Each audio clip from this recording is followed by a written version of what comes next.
ప్రభు నామమున మీ అందరికీ వందనాలు. ఈరోజు దేవుని యొక్క వాక్యము, వాగ్దానము, నన్ను ప్రేమించు వారిని నేను ప్రేమిస్తున్నాను అని దేవుని యొక్క వాక్యము, వాగ్దానము మనకు సెలవిస్తుంది. సామెతల గ్రంథము 8వ అధ్యాయము 17వ వచనం. దేవుని బిడ్డలారా, ఈ వాక్యం దేవుని ప్రేమ మరియు ప్రతిఫల వాగ్దానాన్ని మనకు తెలియచేస్తుంది. దేవునిని ప్రేమించి హృదయపూర్వకంగా వెదికే వారిని ఆయన ఎప్పటికీ నిర్లక్ష్యం చేయడు.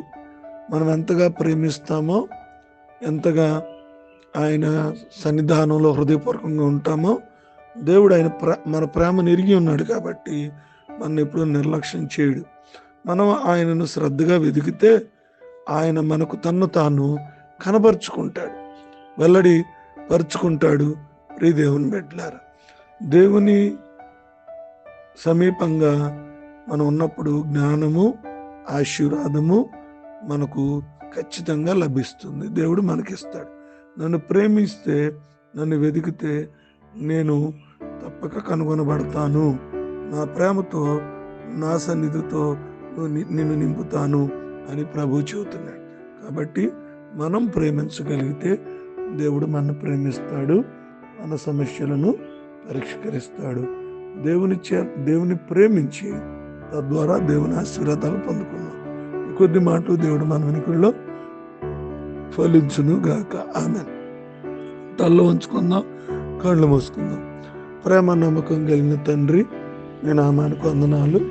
ఈ ఉదయకాల సమయంలో మిమ్మల్ని ఆరాధించే ధన్యత, మిమ్మల్ని మహింపరిచే ధన్యత మీరు మాకు ఇచ్చినందుకు మీ స్తోత్రాలు.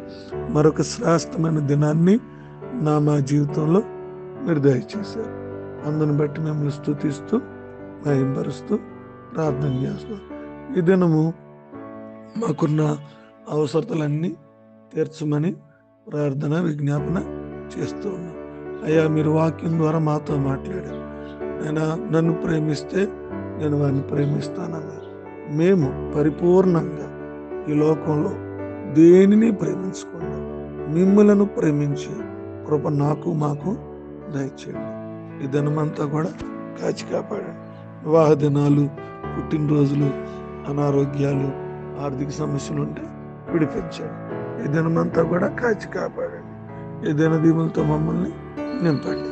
సమస్త మహిమ, ఘనత, ప్రభావాలు చెల్లిస్తూ మిమ్మల్ని స్తుతిస్తూ ఈ ప్రార్థన యేసు నామమున అడుగుచున్నాను తండ్రి. ఆమేన్.